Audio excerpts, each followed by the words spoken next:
ubonye umugore mwiza ababonye ikintu cyiza akabagiza umugisha hawe n'Uwiteka. Ibi ni ibyanditswe byera dusanga mu Migani ibice 18 umurongo wa 22.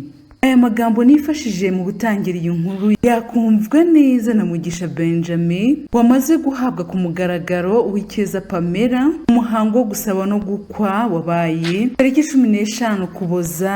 Inshuti n'imiryango bari bakereye kwitabira ibirori byagaragaraga ko bibereye ijisho. Twagamburijwe na nyogosenge wavuze ati rero Uwicyeza Pamela agende nanjye nari umukobwa n'abandi bari abakobwa, none rero umwana wanjye twakwemera umuryango, ndagira ngo usezere ku muryango uvukamo, kandi ndagira ngo wizeze ko aho ugiye ntabwo ari ishyaka, ni mu bavandimwe, ni mu nshuti, kandi ahantu hari umwana wawe ntabwo hajya habakure. Tuzagusura kandi tuzagukorera byose ababyeyi bakorera abantu. Ngaho usezera ku muryango rero, tumaraho y'ababyeyi ugiye kubaka.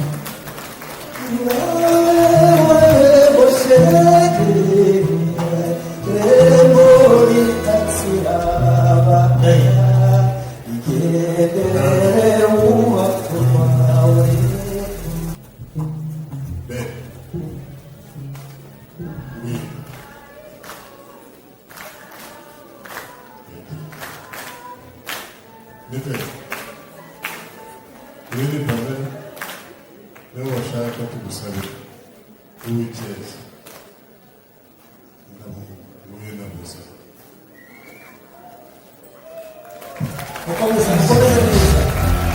Munyemerere noneho ngaruke ku bintu 10 byaranze ubukwe bw'aba bombi.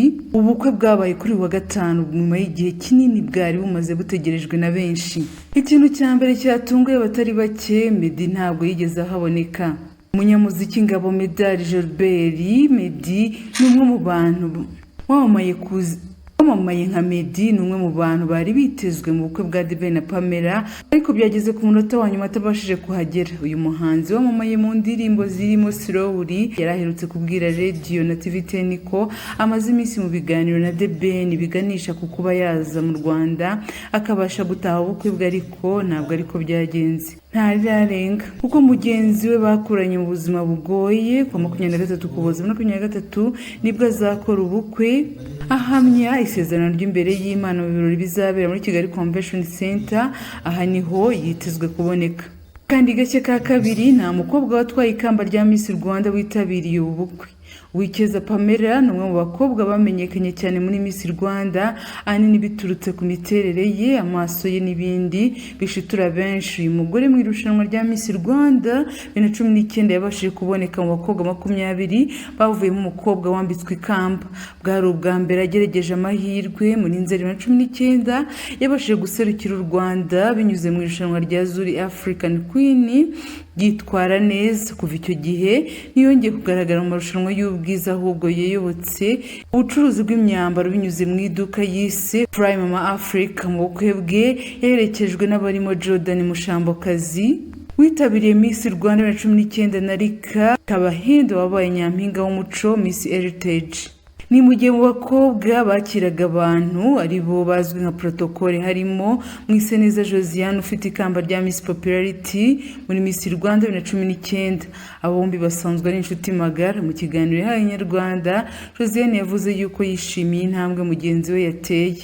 Agace ka gatatu, The Ben yagaragiwe n'abazwe kuri murandasi. The Ben yari yateguye imodoka ye yihariye ari kumwe na pare we Jimmy basanzwe babana muri Leta Zunze Ubumwe za Amerika. Bombi bari mu modoka yo mu bwoko bwa Barbas isanzwe igura $700,000 igakodeshwa $1,000,000 ku munsi. The Ben kandi yari yateguye imodoka yarimo abasore b'ibyamamare kandi barimo nka Igor Mabano, Kate Kavuyo, Christopher Andi Bumuntu n'abandi. Bamuherekeje kugeza ubwo yatangaga inkwano umuryango w'Ukeza Pamela, ari nako bagenda bamufasha gutaramana n'abakunzi be. Agashya ka kane basubikijwe inshuro ebyiri n'itorero Ibihame by'Imana.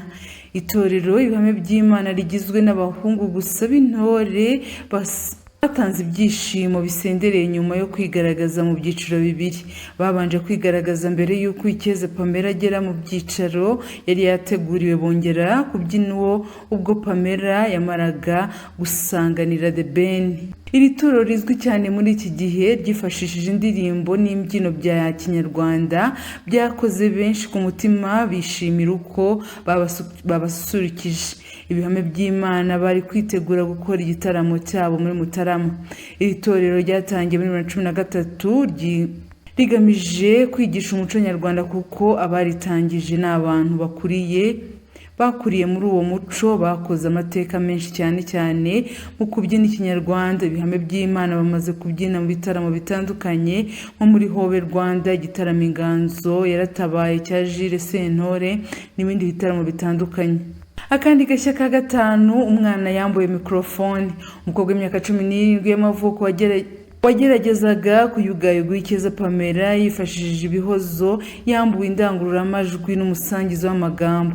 Uyu mwana yari amaze umwanya munini aririmba zimwe mu ndirimbo zamamaye mu Kinyarwanda, ubundi akanyuzamo agakoresha amagambo yo gutaka Pamela. Amagambo yakoreshaga n'ijwi rye byatumaga amarangamutima ya The Ben na Pamela azamuka, ariko ijambo rye ryarangiye nyuma y'uko Musamwatsi indangururamajwi yakoreshaga. Inyarwanda yamenye yuko uyu mwana ari uwo muryango wa Pamela ndetse amaze igihe agaragaza impano y'ubusizi. Akandi gashya ka gatandatu, nta cyamamare mpuzamahanga cyitabiriye ubukwe. Gusa birashoboka yuko bazitabira ubukwe bwe tariki 23 Ukuboza 2023, ndetse nta live y'ubukwe bwe yigeze ibaho, kuko birashoboka ko izerekanwa ubwo azakora muri ubwo bukwe bundi butegerejwe kuri iyi tariki. Kandi gake ka karindwi, umutekano wari wakajijwe mu buryo bwose. Mbere y'uko umunsi wo gusaba no kugera, abatumiwe bagiye bakira ubutumwa bwatangizwaga n'amazina y'uwatumiwe, hagakurikiraho amagambo agira ati: umuryango wa Pamela na The Ben banejejwe no kubibutsa umunsi w'ubukwe bw'abana babo tariki 15 Ukuboza 2023 saa 8 zuzuye, Jariya Garden Rusororo. Munsi y'ubutumwa hariho kode ekanaga ubundi ugahabwa uburenganzira bwo kwinjira. Buri wese winjiye mu bukwe yari yashyizwe kuri liste, ndetse babanzaga kureba niba koko waranditswe, basanga utariho ugasubirayo cyangwa se ugashaka ukundi winjira. Hari polisi ishinzwe umutekano mu nkengero z'ahabereye ubukwe. Imbere hari abasore b'ibigango basanzwe bifashishwa mu kurinda umutekano mu bitaramo binyuranye. Cya munani, Israel Mbonyi yaririmbiye abageni. Israel Mbonyi, umuhanzi wamamaye mu ndirimbo zo kuramya Imana, witegura gukora igitaramo cye tariki 25 Ukuboza 2023, yari mu batashye ubukwe bwa The Ben ndetse yari yicaye mu ntebe z'inyuma ye. Ubu bukwe bugana ku musozo, yasohotse hanze ajya gushaka abacuranzi ba gitari, ubundi ababwira indirimbo ashaka kuririmbira The Ben. Uyu muramyi yaririmbye indirimbo ye yise Hari Impamvu ndetse na Karame. Ageze ku ndirimbo ni Nasiri, The Ben yamufashije kuyiririmba, abantu barizihirwa. Israel Mbonyi kandi yasabye The Ben kumusanga mu ngamba, ubundi baririmbana indirimbo yamamaye mu buryo bukomeye yitwa Ndaje. Icyakenda, The Ben na Pamela bagiye ku ruhimbi. Hari ahantu hateretse ibisabo birimo amata. The Ben na Pamela bahageze, maze Pamela acunda amata ahereza The Ben, arasoma ashira inyota.